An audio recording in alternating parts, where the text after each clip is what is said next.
Mr. Beast, Ryan Trahan, and even Eric. I mean, they're crushing it on YouTube, but what about the rest of us? Are they taking up all the views? So that brings the question, can you even make it on YouTube? Is there even room to grow on YouTube these days? And well, that's exactly what we're gonna be breaking down in today's episode.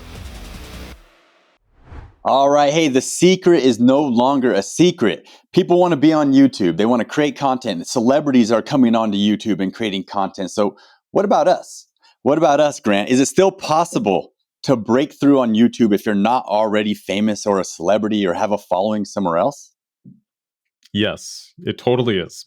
So we've talked about this on previous episodes, but YouTube is promoting small channels. Like I've definitely noticed it in my feed where channels with like 100 subscribers, videos with less than 1,000 views get promoted to me. Sometimes even like they'll have like 7 views, you know what I mean? Like it's a really low number.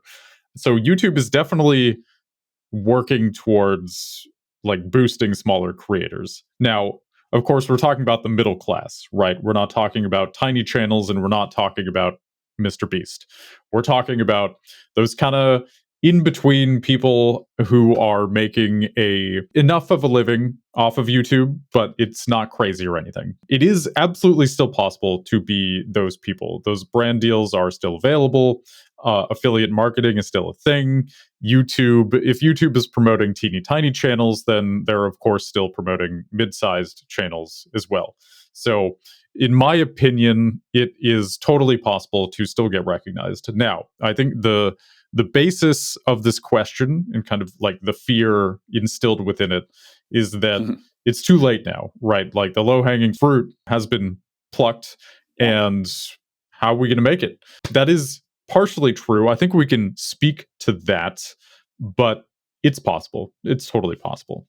Yeah, I agree. You made a good point about the small channels getting recommended. We're not, you're not the only one that's noticed that. I've noticed that, and I've heard other creators talk about how a YouTube channel in a video with 5 views showed up on their homepage as like the top slot, and that's the algorithm, right? That's the algorithm saying, okay, you're interested in all this kind of topic. Here's a video that we've scanned with AI, read the transcript through, analyzed, and we know that it's pretty closely tied, but maybe the next step to that last video that you watched, let's show it to you, even though it hasn't maybe proven itself, to the masses at this point, but we're giving it a chance, right? And that's what it does. Go upload a video today, and in a week from now, look how many impressions you got. You're going to get impressions. You're not going to get 0 impressions. Have you ever seen a video with 0 impressions? On my own channel before going live. Yeah, I mean, that's the only thing. If it's like unlisted or something. Well, yeah. But I'm saying, like, if you publish a video, you're going to get impressions, right? Yeah, theoretically, yeah. I guess I've never ever seen a video with only 0. It's got to be at least single digits. That's a good point. I've actually never thought about it like that. Yeah. That's an optimistic take, Augie. I like it. It is. And so what it comes down to is the same thing that we always talk about, is creating good videos, right? You got to create the good videos. So that's kind of my next question. And that's the one that, like, if we're going to dig deeper, yeah, of course it's possible to make it on YouTube these days. You can do it. All right. But is it possible to do it just hopping on Zoom with somebody, having a chat and throwing it up? Probably not, unless one of you was already famous, but that's sort of part of the question, right? If you're not already famous, if it was on a really pertinent topic and your conversation skills were immaculate, then yeah, I think totally. But unless you're like really hitting some trend and this conversation is like particularly pertinent to whatever happens to be trending, you are probably not going to explode doing something like that. There's a lot of channels doing that. Just recording a Zoom call, having a podcast like that is hard. So there it is. The answer, like I just said, is you still can make it, but you got to create good content. And like, can you hop on Zoom and like we're doing right now? And I think the belief is there that yes, you can. But what does it mean to have a good podcast? It's like, well, your audio is good. If it's a video podcast, your video footage is good.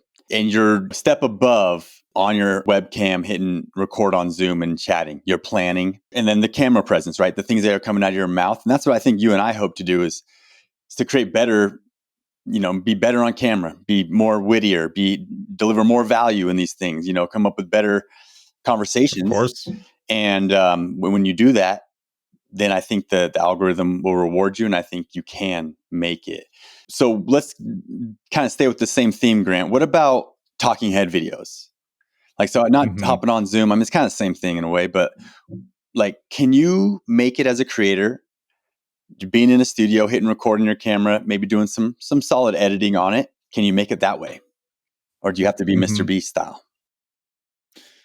So you can do talking head if you're a really good speaker. And it's the same thing as the Zoom conversation, really, is if you're a great speaker and you're talking about something that is trending or particularly pertinent in the cultural conversation right now, then absolutely. Like, it's rare, though I have seen it, where a video like that will go viral. There was one by this guy. His channel's name is Gooby, I want to say. He's like a neurosurgeon, or he was. I want to say neurosurgeon, or at least like a trauma surgeon of some kind. Like, very hardcore job, and now he's retired, and he makes videos where he just kind of talks to the camera. And he had one video called like, "I betrayed myself so badly that I couldn't forgive myself for 27 years," or something like that. It was like a very dramatic title. It's currently sitting at like millions of views, and it's just him talking to a camera. And that went viral. But like, he had a lot of life experience that went into that story. He's a good speaker. He has had an interesting job. So yes, videos like that absolutely can and do go viral. It's still kind of rare, but like, you really do need to be hitting a note. Like, the days of just giving little video entry vlogs and it doing well are very much over. Eventually maybe it'll work out if you're super consistent, but like, don't expect to blow up instantly.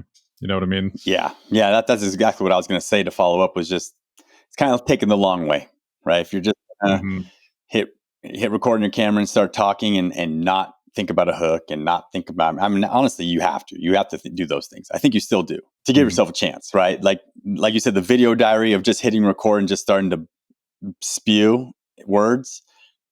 I don't know if that one. I think you need a hook. I think you need some sort of outline. I think you need some sort of structure to the video and a purpose and a main message, and because that's what a good video is. And still, I think you're fighting a pretty tough uphill battle if it's just talking head sitting at the computer talking. I like the idea, if you're going to do talking head, I like the idea of having a prop that is a whiteboard or an iPad that you're drawing on, or screen sharing even, like those kind of things for talking head can help a lot, I think. Having a visual, right? Totally. Yeah. I totally agree. And it's like a fun thing to work with. I think sometimes if it's just you on camera, you can feel a little like deer in the headlights. But if you got something to draw on, something to demonstrate with, it's a prop. It's helpful. Yeah. So in your journey, Grant, let's go ahead and kind of just move the narrative forward here. Like, was there ever a point where you felt like you were in the upper class of YouTube, or maybe the middle class or the lower class end of YouTube? And not so much even about the money you're making, but just about, I don't know, just kind of how the algorithm was treating your videos and stuff like that. Well, there was one point where it did feel like my channel had a lot of momentum. And in that sense, like, I felt in the YouTube upper class, I guess. Yeah. But most of my YouTube career, I'd say, like, I felt middle class, quotes. It felt like every video was kind of a gamble, and sometimes it would really work out, sometimes it wouldn't, sometimes it'd be kind of in between. Like in the early stages of like intense growth, yeah, it was like, it felt like we couldn't really miss. But at some point, like, that did change. And I would say most of my time on YouTube, I felt like I was in the middle class. Yeah. Okay. So yes, you can make it on YouTube these days. Grant, tell us how. How can you make it on YouTube these days? The $1 billion question: how to make it on YouTube? Well, kind of like to oppose the examples we just talked about. Like, it's not enough to just turn on the camera, hit record, and upload, right? Or at least most of the time, it is not. If you're really trying to blow up. So, what do you do? Well, with the biggest creators, what they tend to do is there's a lot of editing involved. There's a lot of storytelling that goes into it. Like, it's not enough to just talk or to meander through the video. You got to have a beginning, a middle, and end. A problem, a story arc, a solution. Like following that 3-act structure is really important. And if you're not able to do that, if you're not able to tell a story in that kind of concise, entertaining way, then it's probably not going to work. And that's a very vague answer, but applying that to all genres across YouTube, like I feel like it's still true. At the end of the day, there should be like that human element, that thread of like, why does this matter? How does it make me feel? What is the journey of like dealing with it and ultimately solving the problem, and then what is like the aftermath? What happens after that little journey? What's the resolution? And just kind of that basic 3-act structure is crucial. It's super important. And I think what we've seen that still works, in like Mr. Beast especially kicked this off, of course, but it's always been important. I always wrote my videos with this in mind, is like the intro, right? I think putting the most effort into the intro is super important and wise. I would even say like intro and conclusion are the most important. Like, how do you start your video and how do you end it? Like, the more punchy your end is, the more people are going to remember you. They're going to seek you out. Whereas if you only entertain them in the beginning, that's going to be good for watch time and audience retention. It's going to make people give your video a chance. But if you don't really stick the landing, then I think you're going to be less likely to click on the next video. You know what I mean? It's kind of like thinking long term and short term. Yeah. Yep. And that's a good point too about clicking the next video. And just kind of a little bit of a side note is like, people think so much about click-through rate depending on your thumbnail, title, topic, but a lot of times it can depend on just how good was the last video that they consumed of yours. Because if they consumed the last video and they loved it, then they're likely to click on the next one. Agreed. I just spilled water on myself, and this is like a lot of water. It's pretty take obvious. A bath. So the next thing to do to make it on YouTube, you should spill water on yourself to make your podcast more interesting. Otherwise, like, what are you even doing? Like, you gotta mix it up. It's important. Yep. And on the next episode, we'll make sure he spills hot coffee on his shirt. So when you see that next one pop up, the point I was making, right? You enjoyed the last one when he spilled water on himself. And you definitely want to check out the next one when the topic is Grant spills coffee on himself. But yeah, like the click-through rate just goes like it. A lot of times I'll click on a video and I'm not looking at the title or thumbnail. I'm just looking at who it is. Like I'm going to click on, if they publish a video, I'm going to click on it, So reputation. So yeah, anyways, the new rules, right? There's other strategies. I think the main one you nailed was storytelling. And I think like we're humans. Humans love stories. It's marketing. It's everything. It's stories are everything in the business world. So that's always going to keep watch time and keep people enjoying your content, at least, and for it not to be boring. The other strategies are like using shorts, and people are doing different things nowadays, which would be kind of like the new way that creators are doing it. These days is shorts, and honestly, like, maybe this goes against what we've been talking about, but just no editing, talking to the camera. Maybe that might have passed. Do you know what I'm talking about? Like, those videos started getting promoted, even though I know we keep saying you got to do a hook and script. I mean, those people are top 1%ers in storytelling probably, and that's the reason why they can pull it off. But I've seen some low editing or no editing channels kind of pop up and start to get views. What about you? I've definitely seen it. And I think, kind of like you touched on, these minimal editing videos are like, they're essentially just storytelling, right? In its most basic form. And I think even like a good storyteller will naturally do that. Like the way that they get attention. Like actually, I was at a party over the weekend, and there was this guy who's in like his 70s, and like you could just listen all night to this guy tell stories. Yeah. He was just super interesting and had so much life in him and energy. And he would like all of his stories would kind of like it. He'd start talking about it, and he'd be like, "Oh my god, what?" And then like it flowed perfectly, and then like I remember how it all ends, and it's it all follows that structure. He could totally just press record, start talking, follow that structure.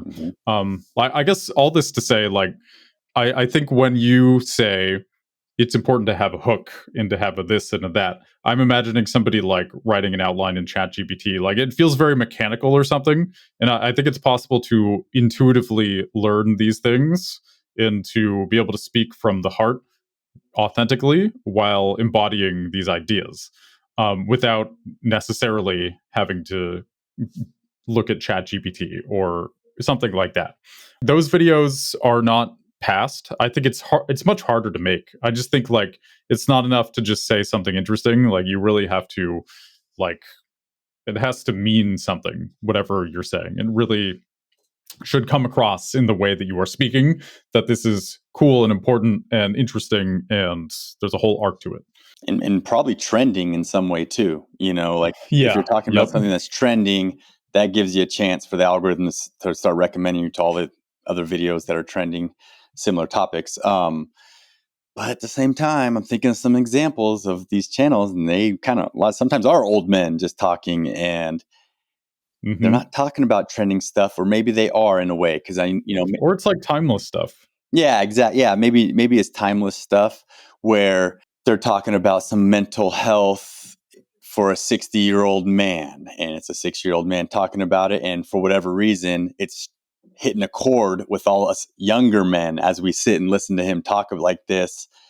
And Hmm. so maybe it's not trending, but it's appealing to men, ages 20 to 60.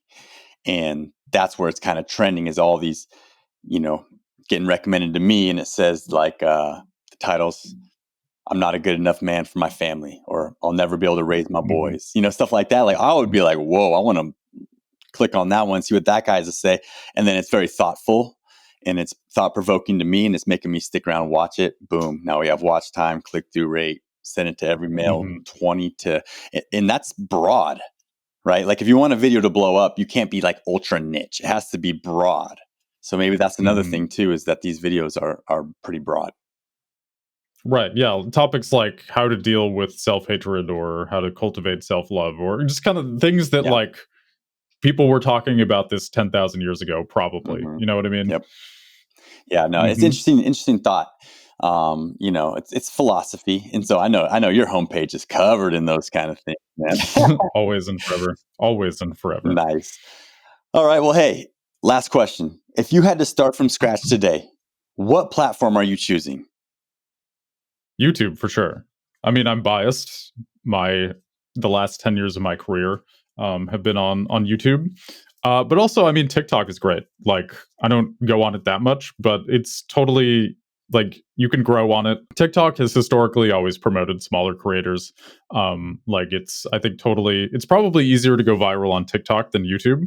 Though YouTube Shorts are also not that hard to go viral on either. Yeah, I mean, relatively speaking. yeah, So TikTok is also great, but I would main YouTube. Oh, for sure. Just I think long form content, like it works better on YouTube still, and it's better for cultivating an audience. I think the way that YouTube is monetized is better than the way TikTok is monetized. yeah. I mean, yeah, YouTube all the way for sure. I agree. Of course, that's why this is the Video Creator Show. Hope you guys liked today's episode. If you did, hit that subscribe button. Trying to get to 10 trillion subscribers. And if you're Do it. listening on audio platform, hit that follow button so you can get our notifications when we release an episode, so you can stay updated on YouTube and everything that's going on in the video creator space. Thank you guys so much for watching. We will see you guys in the next episode.